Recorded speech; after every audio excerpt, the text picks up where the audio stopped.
Hello guys, कैसे हैं आप लोग। आशा करता हूँ आप सभी अच्छे होंगे और अपने घरों पर सुरक्षित होंगे। आपको पता है टेट का एग्ज़ाम जो है जल्द से जल्द आने वाला है। अगर मैं यूपी टेट की बात करूँ तो हमने जो है अपने चैनल पर यूपी टेट की तैयारी कराना शुरू कर दिया है, तो जुड़े रहिए मुझसे। आज हम लोग बात करेंगे 2011 से 2019 के बीच 10 महत्वपूर्ण प्रश्न जो पूछे गए हैं और आपके एग्ज़ाम में आने की पूर्ण संभावना है। अध्यापक बनने के लिए प्रथम सीढ़ी यानी टेट को पास करने के लिए चैनल से जुड़े रहिए। गारंटी देता हूँ आप एग्जाम में अच्छा करके आएंगे। अगर आप चैनल पर पहली बार आए हैं, चैनल सब्सक्राइब कर लीजिएगा, बेल आइकन दबा दीजिएगा, जिससे कि आपको नई वीडियोस की नोटिफिकेशन समय से मिलते रहे। पिछले वीडियो अगर आपने नहीं देखे हैं जरूर देखिएगा। थ्योरेटिकल पोर्शन के वीडियो का लिंक भी आपको डिस्क्रिप्शन में दे दिया जाएगा, ऑब्जेक्टिव का भी लिंक आपको डिस्क्रिप्शन में मिल जाएगा। तो शुरू करते हैं आज का अपना वीडियो, देखते हैं। आपको वीडियो अगर पसंद आता है तो लाइक ज़रूर करिएगा। तो शुरू करते हैं। तो हमारा पहला प्रश्न है आज के वीडियो का, बहुबुद्धि के सिद्धांत के संदर्भ में एयरफोर्स पायलट बनने के लिए निम्नलिखित में से कौन सी बुद्धि की आवश्यकता होगी? भाषिक बुद्धि, अंतरावैयक्तिक बुद्धि, अंतर्वैयक्तिक बुद्धि या गतिक बुद्धि। देखिए, बहुबुद्धि का जो सिद्धांत है वो किसने दिया है?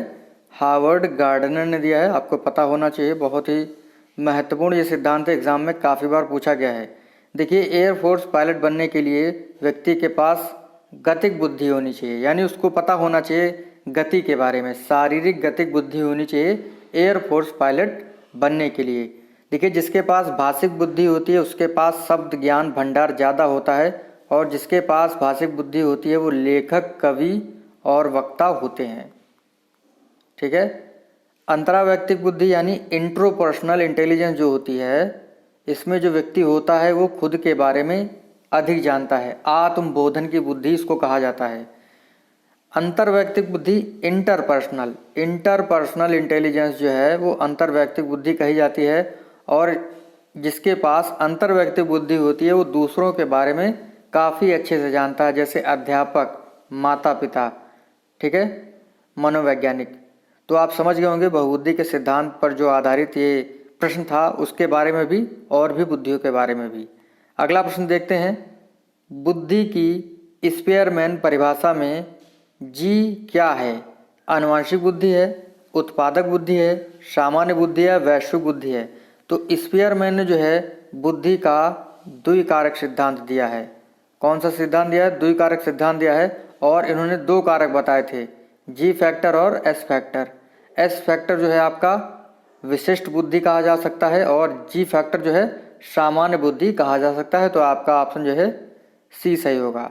देखिए, जो जी है यानी जो सामान्य बुद्धि है वो आपकी होती है जन्मजात, यानी आपको जन्म से मिलती है, और जो एस यानी स्पेशल इंटेलिजेंस होती है वो आपको अर्जित करनी पड़ती है। तो जी जो है वो सामान्य बुद्धि है। अगला है, छिपी हुई वस्तु ढूंढ निकालना इस बात का संकेत है कि शिशु निम्नलिखित में से किस संज्ञानात्मक कार्य में दक्षता प्राप्त करने लगा है? साभिप्राय व्यवहार में, वस्तु स्थायित्व में, प्रयोग करना या समस्या समाधान में। देखिए, किसी भी छिपी हुई वस्तु को ढूंढ निकालना ये जो है वस्तु स्थायित्व को दर्शाता है। पियाजे ने संज्ञानात्मक विकास की 4 अवस्थाएं बताई थी। इंद्रिय जनित गामक अवस्था जो जन्म से 2 वर्ष की थी, दूसरी अवस्था बताई थी पूर्व संक्रियात्मक अवस्था जो 2 से 7 वर्ष की थी, तीसरी बताई थी इन्होंने मूर्त संक्रियात्मक अवस्था जो 7 से 11 वर्ष की थी, चौथी बताई थी अमूर्त संक्रियात्मक अवस्था या औपचारिक संक्रियात्मक अवस्था जो 11 से 14 वर्ष की अवस्था बताई जाती है। ठीक है, तो ये 4 अवस्थाएं बताई थी पियाजे ने। पियाजे स्विट्जरलैंड के निवासी थे, और जो इंद्रिय जनित गामक अवस्था है उसमें वस्तु स्थायित्व का गुण पाया जाता है। यानी अगर कोई भी बच्चा जो है मतलब 2 साल तक का है, यानी जन्म लिया है और जन्म से 2 साल तक का है, तो वो वस्तुओं को ढूंढना जानना शुरू कर देता है। तो वह स्थायित्व का जो गुण है वो इंद्रिय जनित गामक अवस्था में पाया जाता है। अगला प्रश्न है, निम्नलिखित में से कौन सा सूक्ष्म गतिक कौशल का उदाहरण है? दौड़ना, लिखना, चढ़ना, फुदकना। मैंने एक चीज आपको काफी बार बताई है कि सूक्ष्म गतिक कौशल 4 होते हैं, सु, बो, पली। सु मतलब क्या होता है? सुनना। बो मतलब होता है बोलना। पा मतलब होता है पढ़ना। ला मतलब होता है लिखना। तो देखिए कौन से ऑप्शन में ये एक होगा, मतलब इन चारों ऑप्शन में से कोई एक दिया जरूर होगा। दौड़ना नहीं होगा, लिखना है, बाकी चढ़ना भी नहीं है, फुदकना है। तो सूक्ष्म गति कौशल आपका लिखना होगा। अगला प्रश्न है, वाइगोत्स्की के सिद्धांत का निहितार्थ क्या है?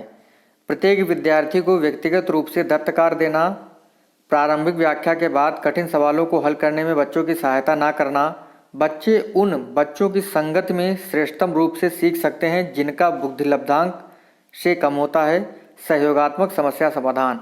तो देखिए, जो वाइगोत्स्की महोदय हैं वो कहते हैं जो बच्चा होता है समाज में सहयोगात्मक रूप से सीख सकता है, इसीलिए इनके सिद्धांत को सोशल कल्चरल डेवलपमेंट थ्योरी भी कहा जाता है। और इसका जो वाइगोत्स्की के सिद्धांत का निहितार्थ है उसका ऑप्शन आपका डी सही होगा, सहयोगात्मक समस्या समाधान। ठीक है, इन्होंने जेडपीडी के बारे में बताया है, ZPD zone of proximal development. ठीक है, एक होता है स्केफोल्डिंग होता है बड़ों के द्वारा दिया जाने वाला अस्थायी सहयोग। इन चीज़ों को ध्यान रखिएगा। जेडपीडी का पूरा नाम एग्जाम में काफ़ी बार पूछा गया है, जोन ऑफ प्रॉक्सिमल डेवलपमेंट, समीपस्थ विकास का क्षेत्र। अगला है, किशोर का अनुभव कर सकते हैं दुश्चिंता और स्वयं से सरोकार, बचपन में किए गए अपराधों के प्रति डर के भाव, आत्मसिद्धि के भाव, जीवन के बारे में परितृप्ति के भाव। तो आपका पहला ऑप्शन सही होगा, दुश्चिंता और स्वयं से सरोकार।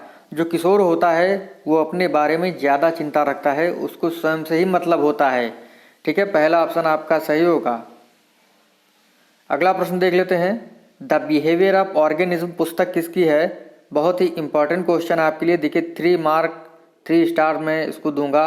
और जो ये आपके 10 प्रश्न हैं आज के, गारंटी देता हूँ इतने धुआंधार और दमदार और जानदार हैं कि हो सकता है आपको एग्जाम में मिल जाए। देखिए, द बिहेवियर ऑफ ऑर्गेनिज्म किसकी पुस्तक है? स्किनर की है, थॉर्नडाइक की है, पावलोव की है, हल की है। तो ये पुस्तक है स्किनर महोदय की। स्किनर ने क्रिया प्रसूत अनुबंधन सिद्धांत दिया है। ठीक है, अपने सिद्धांत को सिद्ध करने के लिए इन्होंने किस पर प्रयोग किया था? चूहे और कबूतर पर। चूहे पर किया था 1938 में, 1943 में किया था कबूतर पर। एग्जाम में पूछा जाता है कि स्किनर ने सबसे पहले किस पर प्रयोग किया था? चूहे पर प्रयोग किया था। इनका सिद्धांत जो है आरएस थ्योरी भी कहा जाता है। थॉर्नडाइक ने बिल्ली पर किया था, पावलोव ने कुत्ते पर किया था। इस चीज़ को ध्यान रखिएगा। थॉर्नडाइक को जो सिद्धांत है प्रयास एवं त्रुटि का सिद्धांत, उसे एसआर थ्योरी भी कहते हैं।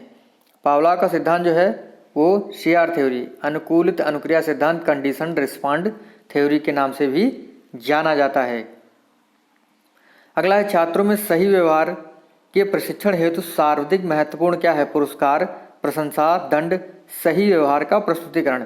देखिए, प्रश्न बहुत ही अच्छा है। लिखा है, छात्रों में सही व्यवहार के प्रशिक्षण हेतु सर्वाधिक महत्वपूर्ण क्या है? उनके सामने सही व्यवहार को प्रस्तुत करके। अगर हम बच्चों के सामने अच्छा व्यवहार करेंगे तो अच्छा व्यवहार ही सीखेंगे। ठीक है, तो जब भी आप विद्यालय जाते हैं या क्लास में जाते हैं एक टीचर के रूप में, तो आपको अपना व्यवहार अच्छा रखना होगा। आपका ऑप्शन डी सही होगा प्रश्न के अनुसार। अगला प्रश्न देखते हैं क्या है। समस्या समाधान में लक्ष्य प्रवणता के संप्रत्यय को किसने प्रस्तावित किया था? कोहलर, कैंडलर, हल या ब्रिक ने? तो ये थे हल। ठीक है, सी ऑप्शन इसका सही होगा। देखिए, प्रणोद का सिद्धांत जो है वो भी हल ने दिया है। क्लार्क हल ने जो है प्रणोद का सिद्धांत दिया है। इसको भी आप लोग याद रख लीजिएगा। अंतिम प्रश्न हमारे वीडियो का, निम्न में से कौन सा शिक्षण की विचारधारा से संबंधित नहीं है? देखिए, सूक्ष्म शिक्षण की विचारधारा से कौन सा जुड़ा हुआ नहीं है? W Allen, David Hume, Bush या एचिसन? तो डेविड ह्यूम जो हैं वे सूक्ष्म शिक्षण की विचारधारा से नहीं जुड़े हुए हैं। बी ऑप्शन आपका सही होगा। बाकी एलन, बुश और एचिसन जो है ये सूक्ष्म शिक्षण की विचारधारा से जुड़े हुए हैं। अगर आपको वीडियो अच्छा लगा तो लाइक कर दीजिएगा, शेयर कर दीजिएगा। मिलते हैं आपसे अगली वीडियो में। थैंक यू फ्रेंड्स, धन्यवाद।